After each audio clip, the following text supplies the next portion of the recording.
El miedo es el camino hacia el lado oscuro. El miedo lleva a la ira lleva al odio, el odio lleva al sufrimiento. Bienvenidos a la teoría de la mente.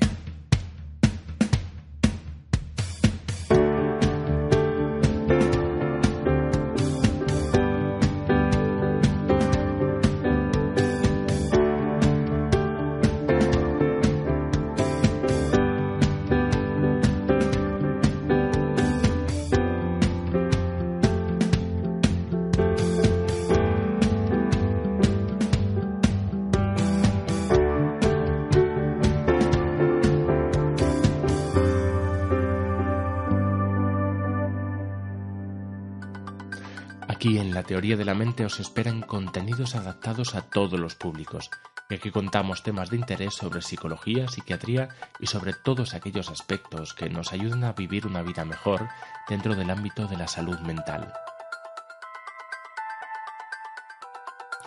Nosotros somos psicólogos de Amadag y del Centro de Estudios sobre la Ansiedad, desde donde realizamos una labor de tratamiento, de investigación y de divulgación acerca de dichos trastornos. Si quieres encontrarnos, puedes hacerlo en www.amadag.com.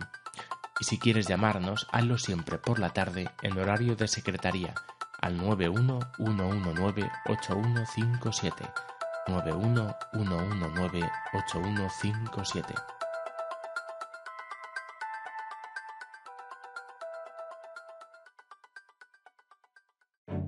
Pues hoy entramos, como no, con la ansiedad.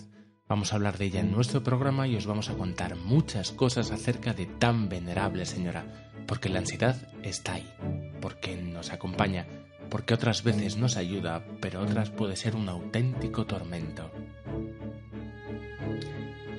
En concreto vamos a hablar hoy de una de las especialidades de la casa porque vamos a tratar uno de los trastornos de ansiedad más incapacitantes que existen, y es que estamos hablando de la agorafobia. Hartos estamos de aclarar que no tiene nada que ver con los espacios abiertos. ¿Qué es la agorafobia? ¿Cómo se produce? ¿Cuáles son las dificultades a las que se tiene que enfrentar una persona con este trastorno? ¿Cuál es su pronóstico y su tratamiento? Todo esto y mucho más en nuestro tema principal. También van a estar con nosotros nuestros colaboradores para presentarnos avances, curiosidades, entrevistas sobre los temas de mayor interés en el ámbito de la psicología.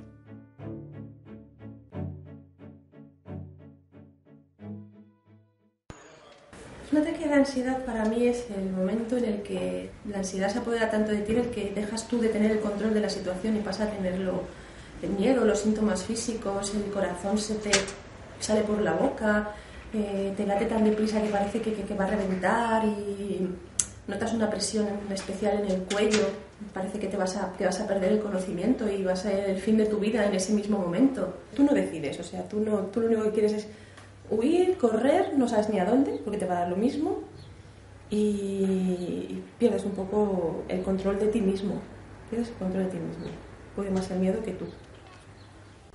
Es tener la sensación de que en los siguientes segundos me voy a morir. La agorafobia para mí es un poco una manera de entender el mundo y la relación con los demás. Es mirar el mundo con un cristal en donde todo te parece bastante hostil, te parece todo una amenaza.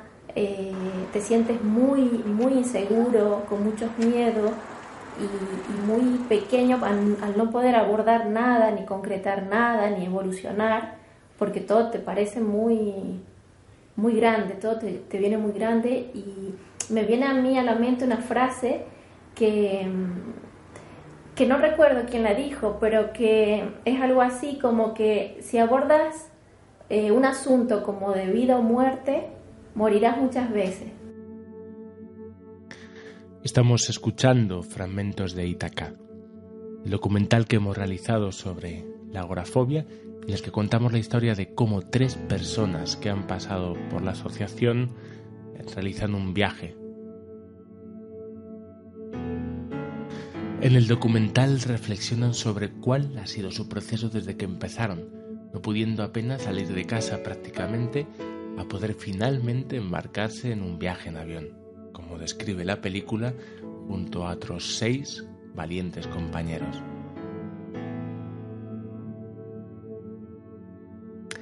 Ítaca es toda una historia de superación, un ejemplo de que la voluntad mueve montañas, un relato que habla de la conquista de la libertad.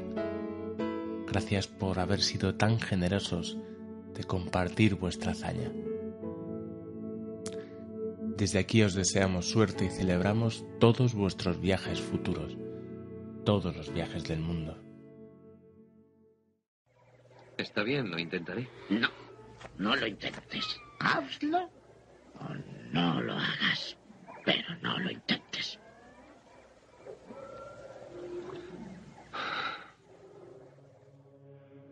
Antiguamente, en la Edad Media, los que eran perseguidos por la justicia podían refugiarse en las iglesias para evitar ser capturados por esta. De esta forma, se acogían a sagrado. Los proscritos podían moverse a sus anchas por el interior de la iglesia porque allí tenían una seguridad. Este estado de seguridad se perdía si el individuo salía de ese recinto. El agorafóbico también se acoge a sagrado. Suele empezar con una crisis de angustia o un ataque de pánico. ¿Y a qué llamamos ataque de pánico? Bueno, pues un ataque de pánico es en esencia una experiencia aterradora de pérdida de control y una sensación de que algo terrible va a suceder. Y esto está acompañado de una diversidad de manifestaciones fisiológicas de ansiedad. Muchas personas se creen en ese momento que se están muriendo, que se van a desmayar, que se van a volver locas. El pánico suele ir acompañado de una serie de síntomas como puede ser el aumento de la frecuencia cardíaca, la dificultad para respirar, los temblores, los mareos, la sudoración, las sensaciones de irrealidad. El trastorno de pánico se produce cuando las crisis se repiten de forma recurrente e inesperada, hasta el punto de interferir con la vida de la persona. Dicho trastorno puede ser tremendamente incapacitante, puede condicionar su trabajo, sus relaciones y además puede afectar seriamente a su calidad de vida, ya que el pánico puede convertirse en algo alrededor del cual la vida de la persona empieza a girar, y el temor a tener un ataque puede ocupar una parte muy importante de los pensamientos diarios, llegando a interferir con la vida normal de la persona. En ocasiones empiezan a desarrollar un miedo intenso a que dichas sensaciones aparezcan en situaciones donde no pueden escapar o donde sería muy difícil pedir ayuda. Por otro lado, aparece la creencia de que en ciertos ámbitos es mucho más probable que aparezcan esas sensaciones temidas, por lo que el mundo se empieza a dividir en zonas seguras e inseguras. Cuando esto ocurre, entonces estamos hablando de que la persona ha empezado a desarrollar un trastorno de agorafobia. Y las personas que padecen este trastorno pueden llegar a evitar aquellas situaciones que consideran inseguras, con lo que su vida normalmente se suele quedar bastante limitada. Se desarrolla normalmente la posibilidad de tener otro ataque, y con el tiempo es posible que la persona comience a generalizar su miedo a otras situaciones hasta que su vida se va tornando cada vez más limitada. El proceso de generalización permite que el miedo se vaya extendiendo a situaciones en las cuales la persona percibe que no va a poder encontrar seguridad o no se va a poder escapar cuando quiera. Por ejemplo, si el primer ataque de pánico tiene que ver con el metro o ocurrió en el metro, la persona evitará no solo el metro después, sino también situaciones que le recuerden a algo parecido. Situaciones similares en donde si me quiero bajar en un momento determinado y donde pienso que es un lugar donde no puedo tener un ataque de pánico porque no voy a ser socorrido, va a ser muy difícil o imposible escapar. No se tiene miedo al metro, se tiene miedo al tren de la bruja, calémoslo, ¿no? Todo el mundo puede ir en el suburbano, la verdad es que es una cuestión bastante fácil. Si lo pensamos bien, bueno, pues pagamos el billete, atravesamos el torniquete, esperamos en el andén, cogemos el metro, nos sentamos o permanecemos de pie. Cuando llegamos a nuestra parada, abrimos la puerta. Volvemos a atravesar el torniquete, subimos las escaleras y ya está, ¿no? Otra cosa es si te posicionas o te colocas en un búnker cerrado con un montón de gente extraña y donde no puede acontecer ese ataque de pánico, donde no vas a poder recibir ayuda en el caso de que esto sucediese. Entonces estamos hablando de algo mucho más complejo que el metro, que el ascensor, que estar fuera de casa, que estar acompañado. Estamos hablando de un miedo al miedo, de un miedo a la posibilidad de tener un ataque de pánico. Por lo tanto, la agorafobia la vamos a definir como más bien un conjunto de fobias. Es un conjunto de miedos que se empiezan a desencadenar cuando la persona no se halla en ese lugar seguro. Por supuesto que la persona sabe que su miedo es irracional, pero en el fondo no se termina de creer que no le ocurrirá nada fuera de ese lugar seguro. Por muchas veces que se lo repitamos, explicar la teoría es muy fácil y otra cosa es, claro, llevarlo a la práctica. Este trastorno se termina convirtiendo en un estilo de vida, donde existe una búsqueda obsesiva de la seguridad. La orientación vital del individuo pega un brusco giro, ¿no? Pues todo se centra en no volver a experimentar las sensaciones de desamparo y de temor. Y a partir de ahí se forma un círculo vicioso que podría durar toda la vida si no se rompe. Se calcula que alrededor de un 3% de la población en España ha padecido agorafobia en un grado mayor o menor. Por supuesto, la gran mayoría de las personas no tienen una limitación lo suficientemente importante como para que suponga una dificultad en su vida. Se calcula, por otro lado, también que es mayor el número de mujeres que acuden a consulta que de hombres. En torno se calcula que más o menos es 1/3 de hombres por 2/3 de mujeres. Un día tienes un ataque de pánico y entonces a partir de ese momento empiezas a tener una conducta de evitación, es decir, evitar que te dé un ataque de pánico, ¿no? Entonces, primero intentas evitar la situación concreta en la que te dio ese ataque y luego se empieza a ampliar. Pues tú dices, si me dio un ataque en un ascensor, que es un sitio cerrado, pues también puede haber un autobús, también puede haber un avión, y entonces empiezas a evitar todo eso.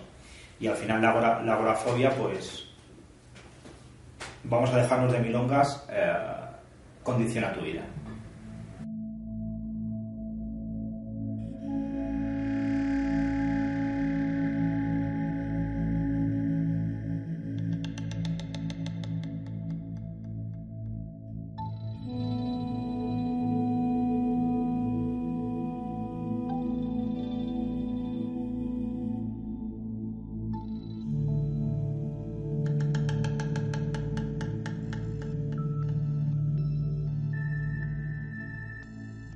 Se ha tratado de buscar si algunas personas son más propensas a desarrollar agorafobia que otras.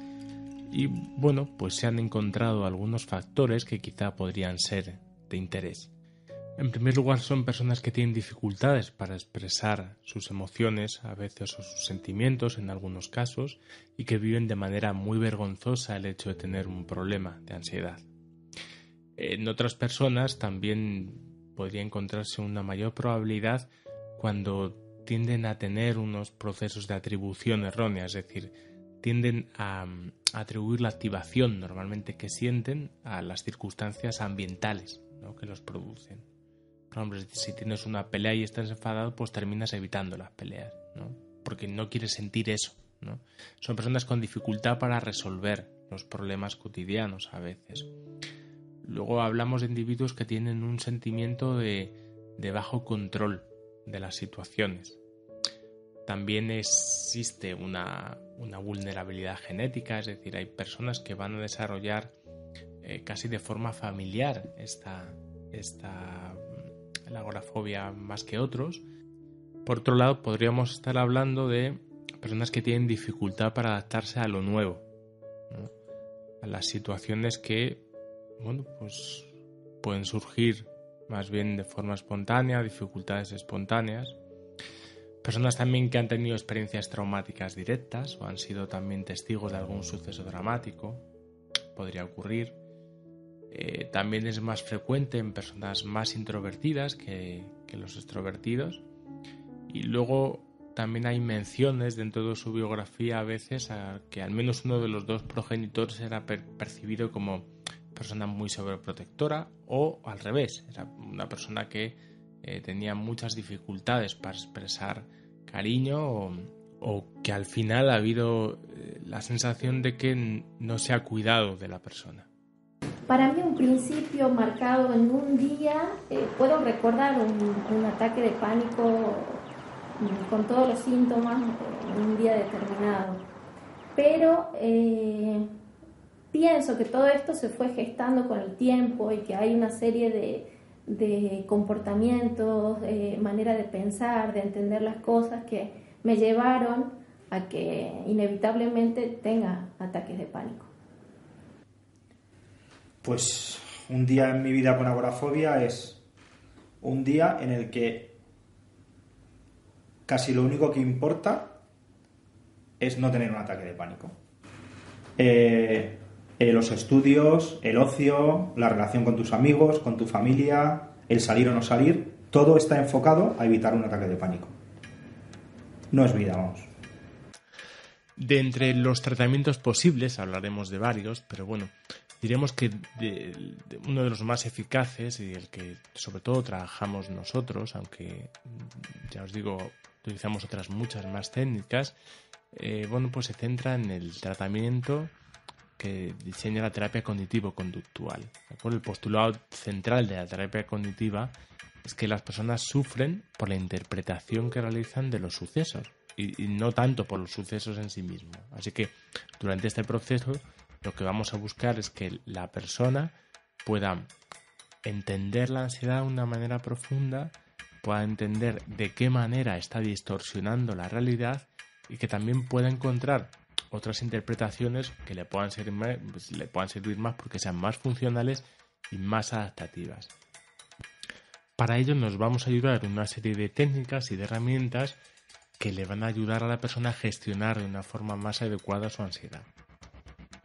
Por ejemplo, va a haber una parte muy importante dirigida hacia la psicoeducación. A menudo las personas no entienden muy bien qué es esto de la ansiedad, qué es lo que les está ocurriendo, por qué están sufriendo de la manera que sufren.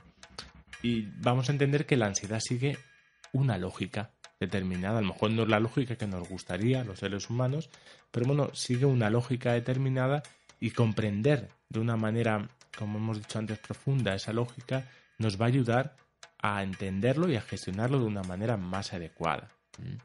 También vamos a enterarnos, vamos a intentar ver cómo muchas de la ansiedad que sentimos se debe a interpretaciones erróneas que hacemos acerca de la realidad. Y en este caso, en esta fobia, interpretaciones que hacemos acerca de conceptos como la seguridad o conceptos como la salvación. Vamos a utilizar también otras técnicas como pueden ser el entrenamiento en relajación y en respiración, de tal manera que nos ayude a enfocar, a dirigir la atención de tal manera que no nos liemos con los síntomas. Que eso es lo que solemos hacer, solemos embrollarnos con una maraña de síntomas, nos solemos asustar cada vez más, y bueno, pues este tipo de técnicas nos permiten cortar ese ciclo de pensamientos de tal manera que, bueno, pues nos resulta más fácil estar aquí y ahora, en el presente, ¿no? Que es casi siempre, si os fijáis, un ataque de pánico tiene que ver con el miedo a lo que ocurrirá, más que a lo que está ocurriendo en ese momento. Otro apartado también importante lo dedicaremos durante el tratamiento a lo que llamamos exposición en vivo, aunque también existe la exposición por imaginación, pero nosotros solemos ser más partidarios de esta primera técnica. Bueno, pues sigue siendo un poco la técnica de elección predilecta dentro de este tratamiento cognitivo-conductual. Incluso hay otras corrientes que tampoco siguen este paradigma, bueno, y haciendo uso de la exposición, ¿no?, como un medio para trabajar los trastornos de agorafobia. La exposición implica que la persona se vaya, como dice la propia palabra, exponiendo poco a poco y de una forma sistemática a las situaciones que teme y que está evitando, ¿no? Porque, bueno, defendemos que la evitación es una forma de prolongar el comportamiento agorafóbico, ¿no?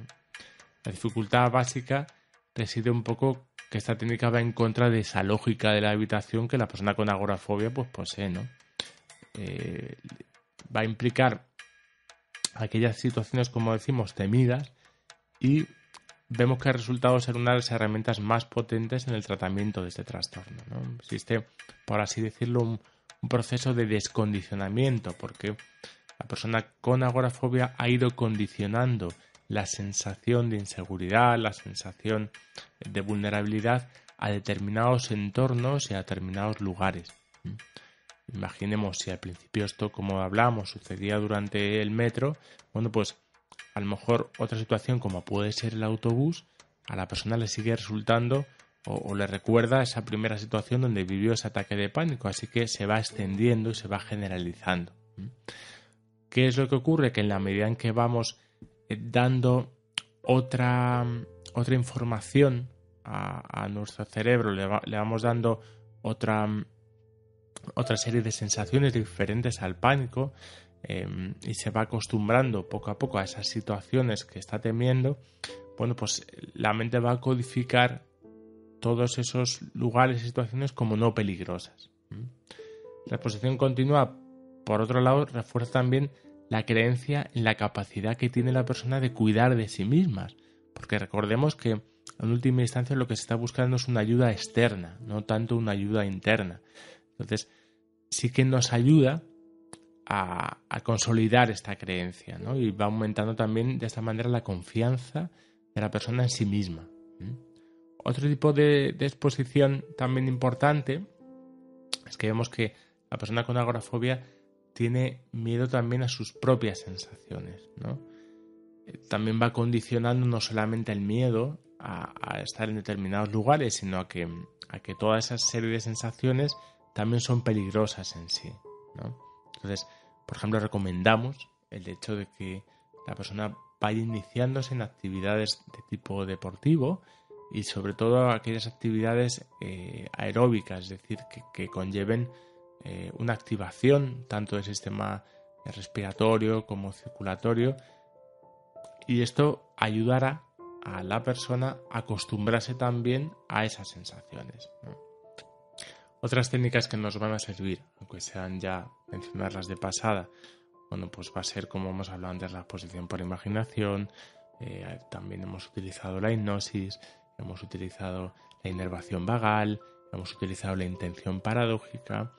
Bueno, ahora en todo este paquete nuevo de terapias, que hablamos de las terapias de tercera generación, pues hemos prestado especial atención pues a todo lo que tiene que ver con el mindfulness, con la terapia de aceptación y compromiso y con la terapia breve. De todas formas, nos tenemos que fijar que cada caso es un mundo. Nos tenemos que dar cuenta de que a menudo las personas han estado durante años y años desarrollando un comportamiento y desarrollando un estilo de vida. Por eso casi no tanto es un trastorno, sino como podemos definir a veces como un estilo de vida. Por lo tanto, dentro de ese estilo de vida hay agentes implicados, parejas, familias, hay amigos, hay formas de evitación, es decir, hay personas que han adaptado el mundo a su agorafobia, no la agorafobia al mundo. Entonces, claro, eso ha terminado por generar una serie de vicios, una serie de formas de vivir y formas también de considerarse a la persona de quién es y de quiénes son los demás, que claro, hay que empezar a cambiar. A menudo las personas, ahora lo hablaremos un poquito con más detenimiento, están esperando a curarse para empezar a vivir. Por lo tanto, es como si fuesen prolongando la vida a otro momento. Ya buscarán trabajo, ya tendrán un hijo, ya tendrán una pareja, ya... Pero en realidad, casi siempre, por lo general, por lo que estamos viendo, pues sucede justo al revés. Es decir, para curarse hay que empezar a tomar la decisión de vivir. Pasé por cardiólogos, neurólogos, psiquiatras, y también hice distintas terapias con distintos psicólogos. Algunas me ayudaron más, otras menos.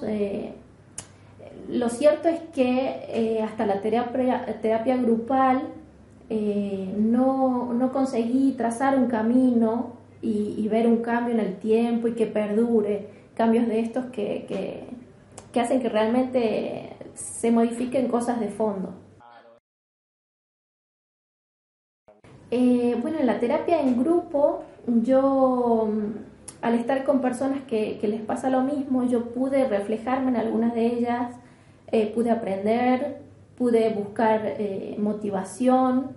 En momentos en donde yo me estancaba, otros me motivaban y a la vez yo siento que motivé a otros a dar un paso más. En eso toda la sinergia del grupo es muy interesante. Cambias un poco el concepto que tienes de todo, incluso el concepto que tienes de ti mismo, y el concepto de la vida, y el concepto de todo. Te das cuenta que llegas a Madak en el que no has decidido en tu vida porque el miedo ha decidido por ti, no has tomado una decisión, o sea, no sabes lo que te gusta o lo que no te gusta, porque ¿para qué lo vas a decidir si no puedes hacerlo? Pues llegas allí un poco perdido. De tus compañeros, lo primero que aprendes cuando llegas es que no eres tan raro como pensabas. De hecho, es una situación un poco peculiar, porque empiezas a contar lo que te pasa y en vez de ver caras de exclamación como verías en cualquier otro grupo, ves sonrisas de complicidad, como diciendo, a ti también te pasa. A menudo las personas pueden guardar una idea equivocada de lo que es un proceso de terapia dentro de los trastornos de ansiedad, ¿no? Es frecuente la tendencia a pensar que la visita al psicólogo es similar a la visita del mecánico que te arregla y te pone la pieza que te falta, y eso supone una fuente de confusión en algunos momentos del proceso. Lo primero que deberíamos aclarar es que no se trata de que te falte una pieza, ¿no? Los seres humanos no estamos compuestos solamente de piezas, sino que es fundamental la relación que esas piezas guardan entre sí.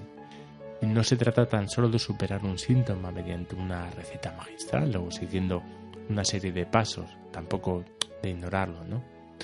Y además, ese síntoma no se puede desligar del individuo, ya que el individuo es responsable de esa sintomatología que genera. No, ojo que no estoy diciendo culpable, ¿no? Pero que tampoco es una víctima del mismo. Muy a menudo triangulamos con el paciente entre estas tres posiciones, ¿no? Cuando soy una víctima, soy alguien que está a merced de la angustia. Mi única salida es evitar que ésta se fije en mí para amargarme la existencia. Así que me convierto en una suerte de fugitivo, ¿no? Y cuando soy culpable, entonces me convierto en alguien a quien no le debería estar pasando lo que le pasa, y esto, claro, me convierte en un error, ¿no? Contaba en la leyenda de aquel santo tan poderoso que era capaz de ordenarle al sol que se mantuviera quieto mientras él caminaba, y esto era así porque le atemorizaba en la noche y la oscuridad. Cuando en una ocasión fue a visitar al abad de un monasterio, le comentaron a dicho abad el enorme poder que poseía este santo. Y lo que él comentó, lo que comenta esta persona es: ¿y no sería más fácil que perdiese el miedo a la oscuridad? La persona genera el síntoma, ya que es la mejor respuesta que tiene ante un conflicto, o por lo menos es la forma que conoce en la que se supone que va a salir lo mejor parada posible. Sobre todo porque aún no es capaz de creer que puede contener lo que se vaya a desatar ahí si entra en contacto con aquello que teme.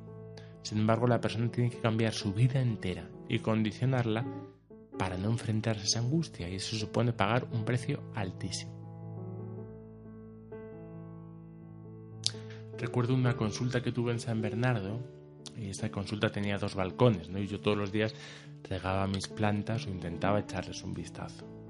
Y aunque no lo parezca, las plantas son enormemente competitivas y tienen que luchar por el máximo espacio de sol posible.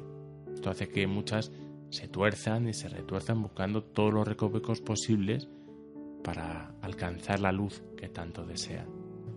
Las personas que hemos visto en terapia durante todos estos años también están buscando la luz del sol, solo que en lugar de dirigirse a un objetivo, están huyendo de algo. Este es uno de los aspectos que empiezan a marcar el cambio de actitud de la persona, es decir, cuando la persona empieza a dejar de ser un fugitivo y se convierte en un buscador. Es como un giro copernicano, ya no es el problema el que gira alrededor nuestro, sino que somos nosotros los que estamos girando alrededor del mismo. Es entonces cuando, diríamos, hemos decidido empezar a hacerle frente. Porque la gran dificultad, la mayoría de las veces, no es todo lo que asusta al pánico, sino todo lo que he hecho para que no me asuste. es todo el peaje que he tenido que pagar. Y es imposible superar este tipo de procesos sin ajustar nuestra visión del mundo, sin ampliar nuestra perspectiva, sin madurar en ese aspecto al fin y al cabo. Con esto no estoy queriendo decir que la persona con fobia es una persona inmadura, pero sí que está obligada a madurar en ese aspecto. Igual que alguien que ha sufrido una pérdida necesaria tiene que aprender a aceptar esa pérdida, mientras que alguien que aún no lo ha sufrido aún no tiene que realizar ese proceso. Las personas están buscando al principio el porqué y lo buscan con ansiedad, pero ignoran que aún no están preparados para saberlo, ya que en realidad no se están haciendo esa pregunta. Lo que hay detrás de por qué es no me debería estar ocurriendo esto. Por eso normalmente abandonamos esta etapa un poco al principio agotados, ¿no? Y es casi así como en una segunda fase tenemos que pasar un poco a la isla de las interrogaciones, a la tierra del cómo, ¿no? Si hemos caído en el infierno, es mejor que sepamos cómo funciona. Y mucho mejor aún, cómo lo hacemos para seguir en el infierno. Porque lo que muchas personas aún no saben es que han podido desarrollar un síndrome de Estocolmo con su desdicha, ya que después del dolor podemos permanecer apegados aún al sufrimiento. Además, en muchas ocasiones son nuestros esfuerzos para salir de él los que terminan por hacerme regresar al mismo sitio. Quienes han caído en un lugar muy a menudo no pueden volver a salir por el mismo sitio, porque, como hemos dicho, para poder salir de ahí uno tiene que aprender a despedirse de aquella parte que le hizo entrar ahí, ¿no? Ya que el que entró fue el que nos metió en ese sitio, aunque no lo podamos asimilar al principio. No quiero decir que hay que renegar de él, ¿no? Porque también fue quien nos mantuvo con vida y el que me sirvió hasta ese momento en el camino, pero como hemos dicho antes, tengo que madurar algunas cosas para poder salir de ahí. Y en el infierno el camino de entrada y el de salida pues son diferentes. A partir de ahí el camino puede tomar muchas direcciones y son muchos los lugares a los que este viaje puede llevarnos. Es posible que a partir de ahí nos empecemos a replantear el porqué de una manera auténtica, porque la pregunta esta vez no tiene la trampa de antes. Sí, una forma para salir de esto es con ayuda y con gente que sepa. Y hacerlo de una forma organizada y con esfuerzo. Que cuesta, evidentemente. Si dijera que es fácil, mentiría. Cuesta, claro que sí. Pero se sale. Y a veces te sorprendes que hay cosas que te cuestan infinitamente menos de lo que habías imaginado.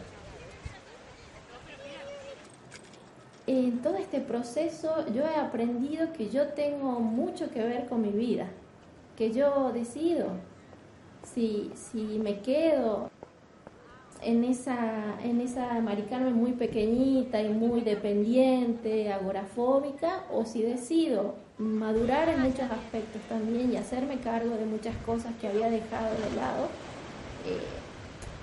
excusándome también en la agorafobia para no enfrentarla.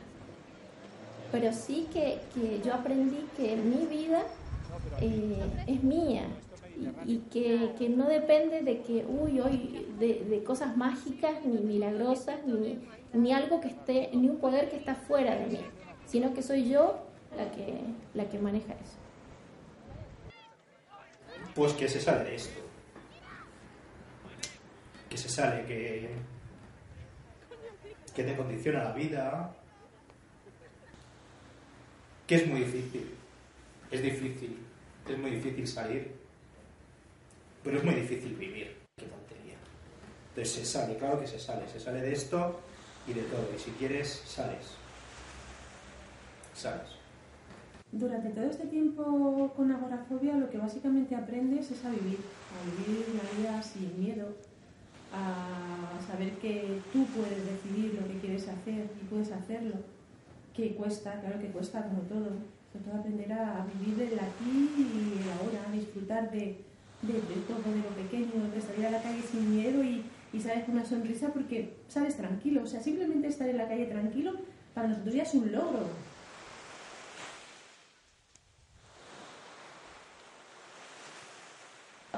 muchísimo de mí misma. Yo me conozco mucho más que de lo que me conocía antes. Entonces es un crecimiento personal enorme. Y yo hasta te diría que agradezco la agorafobia porque me ha hecho ser mejor persona, me ha permitido conocerme mucho más y ser una mejor versión de mí misma.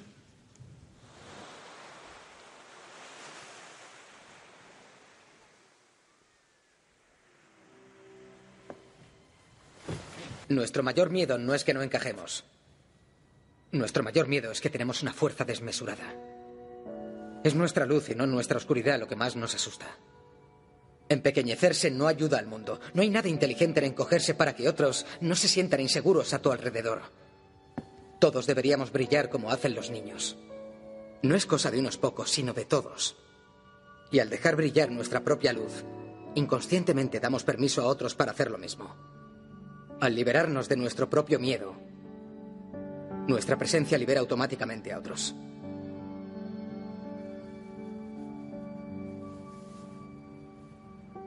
Señor, quiero darle las gracias. Me ha salvado la vida.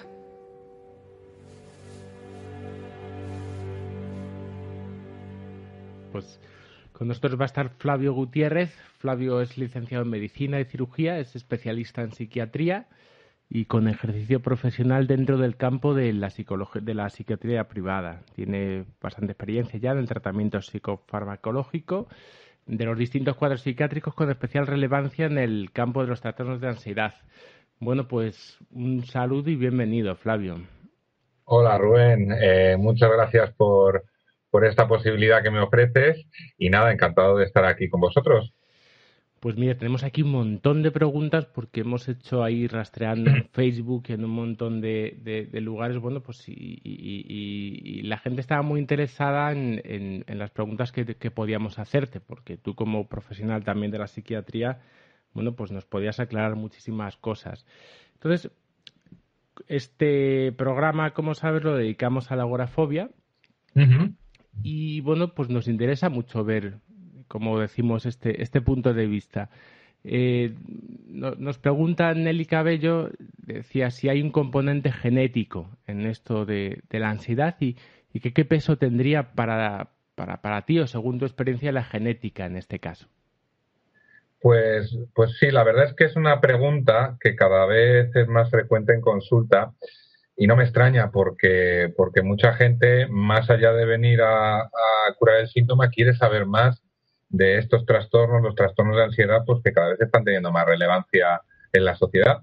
Entonces, bueno, sí que es verdad que en la parte que me atañe de psiquiatría, de trastornos mentales, pues ves que la genética tiene una importancia enorme en muchos trastornos, no solo en la ansiedad.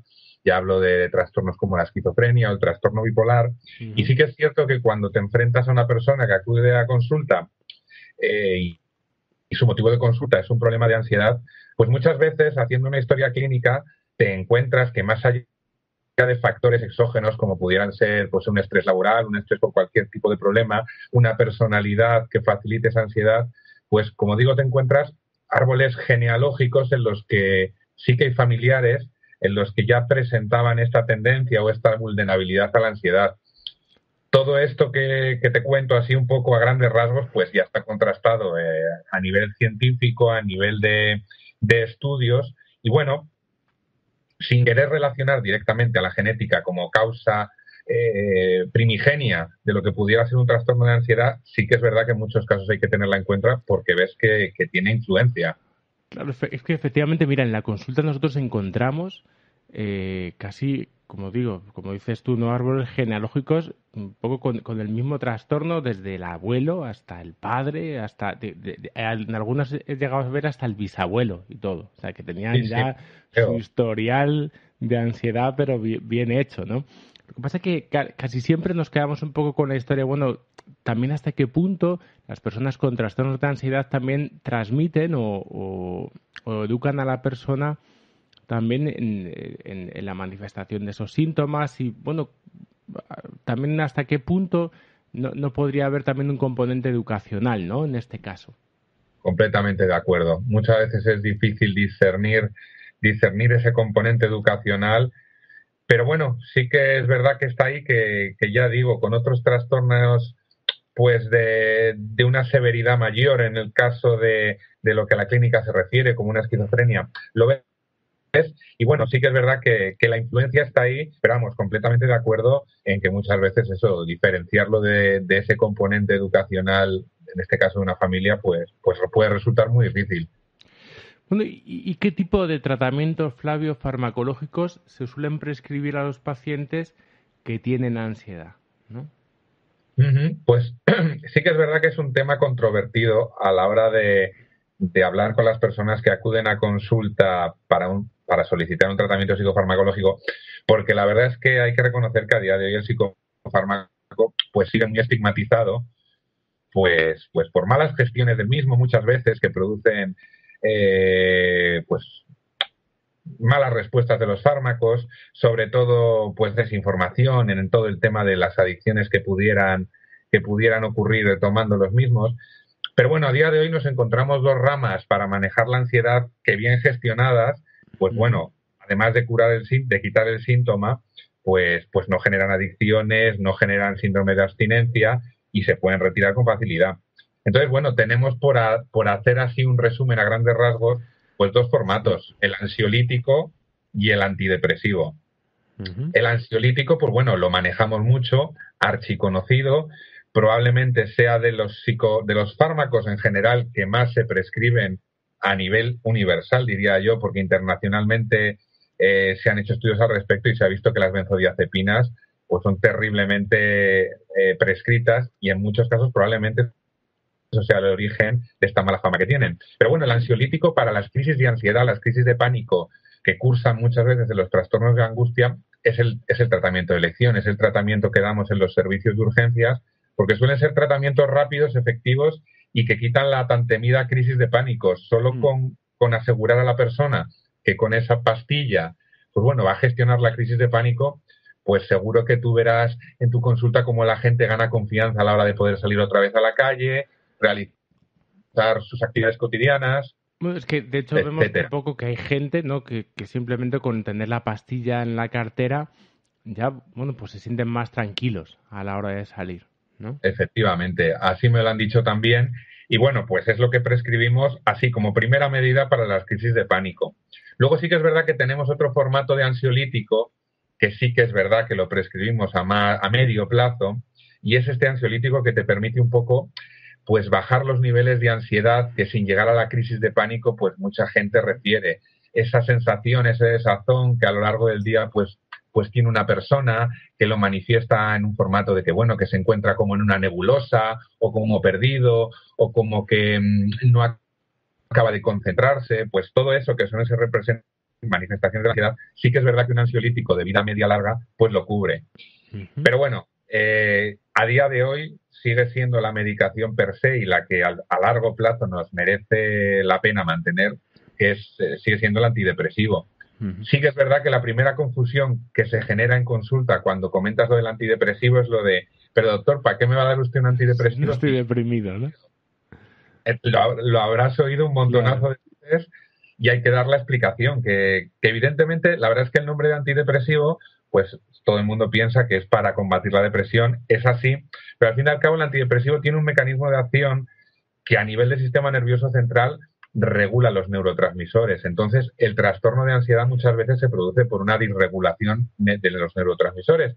Entonces, dando un antidepresivo, más allá de curar la depresión, lo que estamos haciendo es equilibrar la serotonina tan famosa, la noradrenalina y otros neurotransmisores que lo que permiten es estabilizar el trastorno de ansiedad. Entonces, a largo plazo, lo indicado en guías clínicas y lo visto en consulta por experiencia propia, lo recomendable 100% es el antidepresivo, que te permite quitar los ansiolíticos, corta las crisis de pánico y es lo que permite, yo creo, a largo plazo hacer un trabajo tanto psicofarmacológico como psicoterapéutico de garantías en lo que a los síntomas se refiere controlados por la medicación. Y dentro de los pacientes con trastorno de pánico y de agorafobia, porque entiendo que estos hablamos de ansiedad, sobre todo, ¿hay medicaciones quizá que puedan ser más específicas o se prescriban con más asiduidad que otras? Pues Sí. La verdad es que con el paso de los años, la verdad es que las nuevas guías clínicas y las nuevas investigaciones van perfilando el psicofármaco perfecto. Lamentablemente todavía no existe, pero nos vamos acercando a él. Y es el psicofármaco, sobre todo, que más allá de quitar los síntomas, que ya prácticamente todos los psicofármacos lo logran con una efectividad bastante alta, es el que genere menos efectos adversos. Ahora estamos en la era de lograr menos efectos adversos y sí que están apareciendo fármacos en el mercado que, teniendo la misma eficacia a la hora de lograr remitir los síntomas, pues logran que la persona no tenga ese temido efecto metabólico, el de engordar, logran que la persona luego pueda tener una retirada del fármaco sin ningún síndrome de abstinencia, logran que los trastornos gastrointestinales de las primeras semanas desaparezcan. Entonces sí que es cierto que cada vez en consulta se solicitan más frecuentemente este tipo de fármacos y sí que sí se prescriben y bueno, los tenemos en nuestra mano y a disposición. A día de hoy la verdad es que en ese sentido cada vez tenemos más herramientas. Claro, porque cuánto miedo hay, que vemos un poco también entre los pacientes, por ejemplo, dentro del antidepresivo, a esos temidos efectos secundarios, ¿no? Tremendo. Y un poco, bueno, pues me parece un poco que las cosas van en esa línea, en intentar, porque yo recuerdo un poco todavía las medicaciones antiguas, pues sobre todo los tricíclicos y luego más tarde los IMAOs, esos eran unas cosas ya, pues que sí que, bueno, pues que aducían un poco unos efectos secundarios importantes. Recuerdo que hay una serie de limitaciones. Sin embargo, entiendo que estos psicofármacos de tercera generación, bueno, pues tienen un componente, bueno, entiendo donde se ha aliviado gran parte, ¿no? de esa bueno, pues de esa sintomatología. Lo que pasa es que aún así todavía es mucho el miedo que las personas tienen a meterse, ¿no? A meterse dentro del antidepresivo, ¿no? Porque además esos chorizos tan enormes un poco que tienen los papeles estos, pues claro, yo creo que echan mucho para atrás, ¿no? Sí, sin duda. La verdad es que si nos leemos un prospecto, la verdad es que es como una historia de miedo, son terroríficos, todo lo que ha visto que puede causar. Luego no suele ocurrir prácticamente nada, salvo los efectos adversos más frecuentes como son molestias gastrointestinales, cefaleas y la ganancia de peso. Pero sí que es verdad que está estigmatizado el antidepresivo y probablemente esa mala fama sea difícil de quitar porque bueno, es un fármaco que se da para un trastorno como es pues la ansiedad o la depresión, con todas las connotaciones negativas que tiene este tipo de trastornos porque se relacionan directamente con salud mental y ya sabemos que la salud mental está costando ser aceptada en la sociedad como un trastorno más, al igual que los cardiológicos, endocrinos, etcétera, etcétera. Entonces todo eso genera un mare magnum de falsas creencias que, bueno, que no hacen ningún bien, la verdad, al antidepresivo. Sí que es verdad que funcionan, sí que es verdad que en consulta se manejan, pero bueno, también el que lo maneja, en este caso yo, pues soy consciente de lo que implica dar un antidepresivo y, por supuesto, siempre haciéndole saber a la persona que se le da la mínima dosis, intentar siempre el menor tiempo posible, porque, bueno, sabemos los efectos positivos, pero también sabemos que es un fármaco que, oye, va directamente al sistema nervioso central y hay que tener una coherencia en la farmacopea. Una pregunta que nos hacen, aunque bueno, a lo mejor es ya meternos un poco en un jardín ya bastante amplio. Bueno, pues sabes que hay muchas de nuestras pacientes, porque por lo menos con el tema de agorafobia, sabes que hay como un dos tercios por lo menos de las pacientes son mujeres. Mucho más que hombres. Entonces, bueno, pues serán muchas situaciones básicas o clásicas que aparecen también en el mundo de la mujer. Por ejemplo, uno de ellos es el tema del embarazo, ¿no? Entonces, bueno, ¿cómo está afectando efectivamente la investigación a los fármacos nuevos y con la posibilidad de compatibilizar la medicación durante el embarazo? ¿Es posible hoy en día con los medicamentos actuales? Todavía hay que tener mucho cuidado, mucha prudencia. ¿Cómo está la cosa ahí? Pues la verdad es que es una pregunta muy interesante y que la verdad cada vez está teniendo mejor respuesta. Porque, bueno, la verdad es que se están haciendo estudios, se han hecho estudios al respecto. Y, bueno, la realidad del embarazo es que, sobre todo, el primer trimestre quizás es el que entraña más riesgo a la hora de manejar con psicofármacos el embarazo, pues por el efecto famoso teratogénico de los mismos. Sí que es verdad que a día de hoy los estudios nos están permitiendo ver que los nuevos fármacos manejados a dosis inferiores a las recomendadas y con unos controles seriados a nivel plasmático y a nivel del propio embarazo permiten llevar embarazos asociados a psicofármacos durante los 9 meses e incluso posparto sin ningún riesgo para el feto. Sí que es verdad que probablemente pues la historia del psicofármaco y el embarazo no es de lo más grato que podemos leer porque, claro, de aquellas se usaban tricíclicos, tetracíclicos, fármacos altamente teratogénicos y a dosis altas, las cuales, claro, hacían estragos, sobre todo en este tan temido primer trimestre. A día de hoy, no solo en los trastornos de ansiedad, sino en trastornos bipolares, trastornos como la esquizofrenia, se maneja durante el embarazo el psicofármaco en combinación con los 9 meses de embarazo y no hay ningún problema. Cada vez hay más evidencia de que hay fármacos seguros, cada vez hay más evidencia de que hay fármacos que controlan la sintomatología psiquiátrica del embarazo y, sobre todo, y lo más importante, que a término, posparto, no hay ningún problema ni tanto para la madre ni, evidentemente, para el niño. Pues qué lo mismo te puede... No, digo, ¿sí? que importante porque es uno de los elementos un poco que más angustia producen a nuestras pacientes, ¿no? Sobre todo en el caso de que quieran decidir quedarse embarazadas o no. Y una de las grandes frustraciones pues es, bueno, pues hasta que no deje la medicación, entonces no podré quedarme nunca embarazada. Entonces, bueno, pues ¿qué tipo de planes puedo hacer en mi vida o qué? Entonces, claro, parece que es importante, ¿no? Esto que dices. Sin duda. Sí, pues sí, ya se va avanzando bastante al respecto. Cada vez hay más embarazos con psicofármacos y lo que también es importante y también imagino que suelen consultar es la famosa lactancia también con el psicofármaco, que también al respecto pues hay mucha seguridad y evidencia de antidepresivos que se pueden combinar perfectamente con la lactancia. Lo hacemos en consulta a menudo, no te voy a decir, pero cada vez con más frecuencia y los índices de satisfacción pues son muy altos, la verdad, porque se agradece. La persona encuentra un gran alivio en saber que puede seguir manejando su sintomatología y, oye, quedarse embarazada. Claro, porque produce mucha angustia de pronto la idea de tener que dejar la medicación con todo lo que yo supondría, ¿no? Exacto. Ese miedo es una constante y, bueno, pues que te comenten esto, que ahora mismo, pues todos los oyentes que nos estén escuchando, seguro que más de uno encontrará alivio en esto que estamos comentando. Mira, nos escribe Teresa Valdivieso porque, bueno, habla un poco... Dice, no sé si esto es una pregunta más o una queja, ¿no? Dice, ¿por qué para el diagnóstico no cooperan tanto psiquiatras como psicólogos como neurólogos? Supongo que tendrá que ver con experiencias también que haya tenido esta persona. Pero bueno, ¿cómo ves tú ahora mismo qué es esa interacción entre los diferentes profesionales de la salud mental? Ajá, pues vamos a intentar que Teresa nos entienda un poco desde el punto de vista del trabajo multidisciplinar, porque sí que es verdad que a día de hoy yo creo que cada día funciona mejor.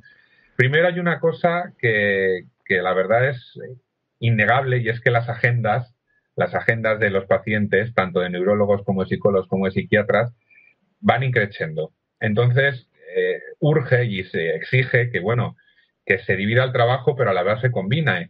Y entonces el trabajo multidisciplinar pues gana enteros. Sí que es verdad que estamos hablando de 3 profesionales que desde distintos ámbitos trabajan la salud mental y sí que es verdad que hay un montón de trastornos que exigen un diagnóstico diferencial para ver exactamente sobre qué estamos tratando.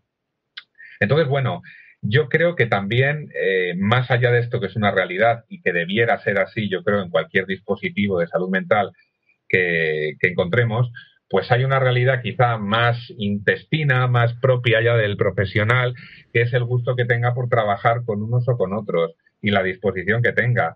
Bueno, tenemos aquí un ejemplo directo que somos tú y yo y encantados de la vida de trabajar, las cosas funcionan mucho mejor y lo extrapolamos a un neurólogo, porque el neurólogo tiene mucho que hablar en muchas de las patologías que vemos. Y, oye, pues su opinión es tan importante como la de cualquiera de nosotros dos y además aporta un montón de cosas que muchas veces pues no las tienes en cuenta, que igual no refieren a ese caso, pero sí que aprende de ellas. Sí que es verdad que a la hora de hablar de cooperación, pues yo creo que cada vez estamos más íntimamente ligados, pues por todo lo que nos relaciona, psicólogos y psiquiatras, y nos desligamos un poquito de la función del neurólogo. Pero bueno, a día de hoy, y seguirá siendo así, pues demencias, deterioros cognitivos en general, cefaleas, trastornos del sueño, en fin, y más patologías que psicología, neurología, psiquiatría, pues si queremos que llevar bien los casos, pues estamos obligados a ello, a trabajar en equipo. Marta Caballero nos pregunta, una pregunta que, igual que las que hemos hablado antes, es tan familiar para nosotros, es: ¿esto es crónico, Flavio? ¿Esto tiene cura realmente? Nosotros, bueno, hemos respondido un poquito antes en el programa, pero nos gustaría un poco a ver si podemos ser doblemente positivos por esta vez. Pues yo creo que sí, que hacemos doblete, Rubén. Yo también pongo mi parte de positividad en la respuesta que voy a dar a esta pregunta, porque yo creo que es una de las preguntas clave que muchas veces te hacen en consulta y que debes de saber responder pues desde el punto de vista más profesional posible, pero siempre transmitiendo, oye, pues esa confianza y esas ganas de hacer ver a la persona que sí, que esto se puede sacar hacia adelante. Yo a la gente que me pregunta, que me hace esta pregunta, Flavio, a ver, dime, ¿me voy a estar con fármacos toda la vida? ¿Me voy a tener que aguantar toda la vida con la ansiedad? Siempre respondo lo mismo, que en el momento que se ponen en manos de un terapeuta, de un psiquiatra, comienzan un aprendizaje que les va a llevar a curarse de la enfermedad. Pero quizá el concepto que intento modificar en consulta es en lo que entienden ellos por curarse. Yo les digo, curarte no va a significar igual no padecer estos síntomas jamás. No estás libre de que estos síntomas vuelvan a ocurrir en un futuro. Para mí, curarte es empezar un trabajo que va a hacer conocer tus síntomas, va a hacer enfrentarte a los míos, va a hacer superar los miedos que puedas tener ante esos síntomas, y todo eso va a hacer que tengas un aprendizaje y un bagaje que a la larga te haga estar capacitado perfectamente para gestionar los síntomas y no dejar que te ganen la batalla. Para mí eso es curarse. Y eso yo creo que si la persona lo interioriza bien, trabaja con muchas más ganas, siendo conocedor de las expectativas ante la enfermedad, que son altas en lo que a recuperación se refiere. Pero yo creo que orientado desde este prisma. No sé tú cómo lo ves, Rubén. Yo muy de acuerdo contigo. O sea, quiero decir, por supuesto, quizá la gente a veces está esperando como la extirpación del síntoma, ¿no? Como si fuese esto un cáncer.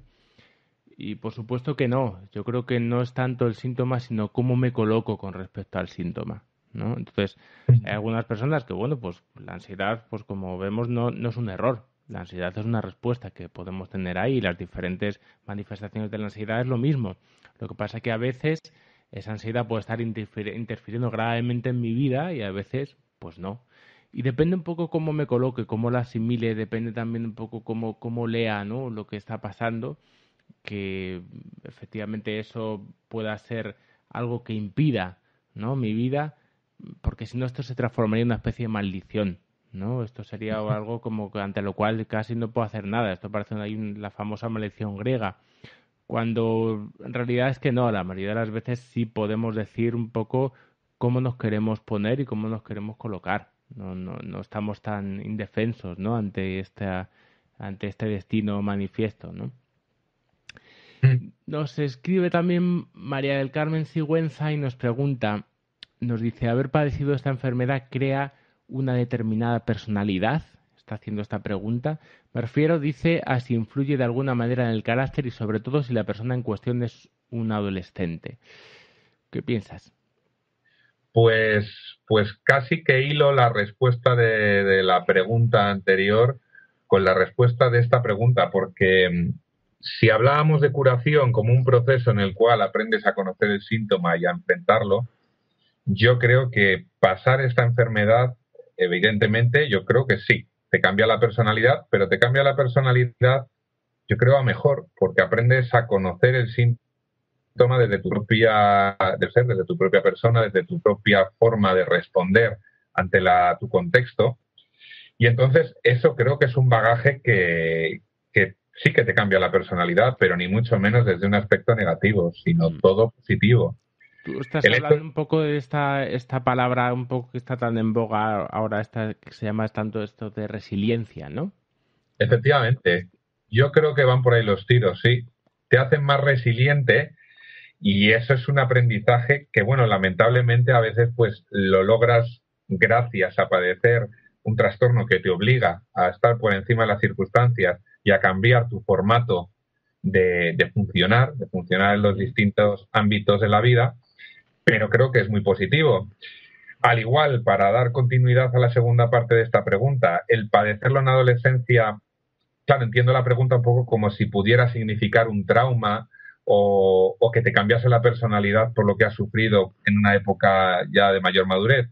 Al revés, yo soy de la idea, y cada vez en consulta lo veo con más frecuencia, que cuanto antes cogemos este tipo de sintomatología, mejor. La gente en otro tiempo, pues bueno, tú lo habrás visto en consulta, cómo llegan con cuadros de ansiedad fortísimos, de años de evolución, y que no han dicho nada.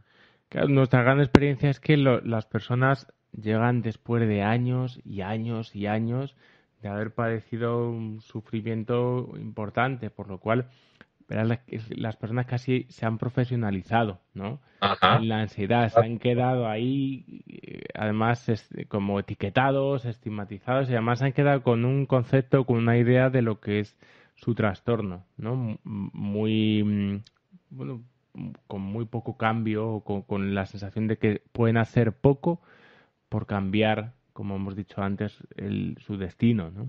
Ajá, es como sin una duda. sensación de que no hay un locus de control, no hay una sensación de que lo que hacen realmente pueda servir para algo, ¿no? Y se encuentran muchas veces desorientados y perdidos después de años y años de estar vagando, ¿no? Entonces, estamos nosotros especializados, bueno, como tú sabes y como tienes que ver, en pacientes un poco más de larga duración. Por eso para nosotros es una alegría cuando vemos a alguien, yo sé que para ellos es una putada, pero es una alegría para nosotros cuando vemos a alguien que no lleva mucho tiempo, ¿no? Porque es que no tiene nada que ver, ¿no? Claro que sí.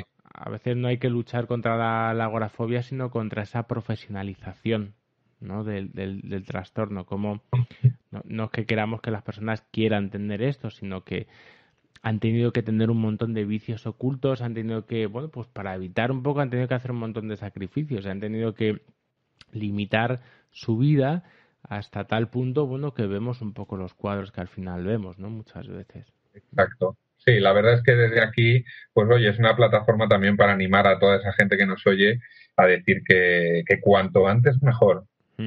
Pues, sin ninguna duda. Consultar un síntoma a tiempo facilita mucho las cosas.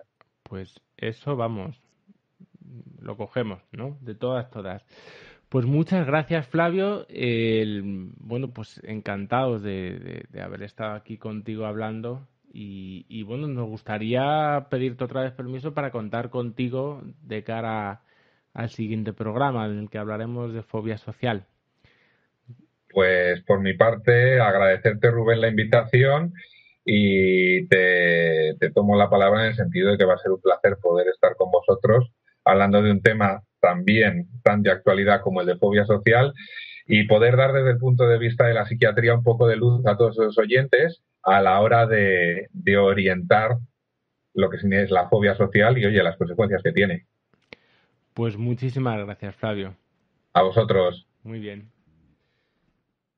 En la historia del programa tendremos hoy al recientemente fallecido Oliver Sacks. Nos vamos a adentrar en una de sus historias más conocidas y la que inspiró concretamente la película Despertares. Así que, sin más, esperemos que sea de vuestro agrado. Entre 1917 y 1928 se produjo una grave epidemia de encefalitis letárgica, una grave enfermedad que mató a miles de individuos y dejó a los supervivientes en una especie de letargo permanente. Estos no podían hablar ni moverse y se hallaban en un estado de semi-inconsciencia del que parecía que nunca iban a salir. En los años 60, Oliver Sacks, empeñado en la teoría de que dichos pacientes tenían mucho en común con las personas que padecían Parkinson, suministró L-Dopa a los afectados, consiguiendo devolver la conciencia a dichas personas después de que algunos llevasen más de 40 años en este estado. Este neurólogo, aficionado también a la escritura, plasmó su experiencia en un libro que él titularía Despertares. El principal inconveniente de la levodopa es que deja de ser efectiva a los pocos años, incluso a los meses, con lo que la persona vuelve a su estado inicial. La principal ventaja es que despertaron al mundo y pudieron conectar de nuevo con él. La historia que se relata en el libro nos deja con un sabor agridulce, con una derrota del destino. Sin embargo, ¿mereció la vida para esas personas? Me pregunto si no es eso la vida. Despertar un instante para luego volver a dormir. Un breve lapso de conciencia en un eón. Un segundo en un océano de tiempo. Oliver Sacks creía que podía devolver todo eso a sus pacientes y dejó de considerarlos como muebles viejos que había que almacenar y mantener vivos. A la alegría desbordante del despertar surgieron sin embargo varios problemas. Sufrieron los problemas existenciales de seres que se habían encontrado muertos y de pronto estaban vivos, explicaba Sacks. Cuenta que entre sus pacientes de aquel verano había uno que reaccionó muy bien a la medicación y se recuperó fisiológicamente en 2 semanas. Sin embargo, tardó un mes en salir de la habitación y 3 meses más en atreverse a cruzar la calle. Tenía los hábitos de un enfermo, de un inválido, y tardó meses en asumir la identidad de una persona sana, comenta el neurólogo. A la alegría de la curación siguió la tragedia de unas personas que ya no tenían familia ni hogar. No existían redes que los sostuviesen. Nuestra labor como terapeutas va más allá de liberar a la persona de su dolencia, sino que es importante devolverle también la identificación con la salud, entendida esta como una percepción de uno mismo diferente a la ausencia de padecimiento, refiriéndonos a un estado con una entidad propia. No significa la ausencia total de síntomas, sino una correcta gestión de los mismos. Pensamos a menudo que padecer un trastorno de ansiedad es un signo indicativo de que estamos enfermos y revela que hay algo erróneo en nosotros. Esto lleva al paciente a pelearse aún más con el problema, agravándolo en ocasiones. Dejar de tener agorafobia no es solamente dejar de padecer síntomas, sobre todo es dejar de considerar que la agorafobia es mi esencia y lo que me define.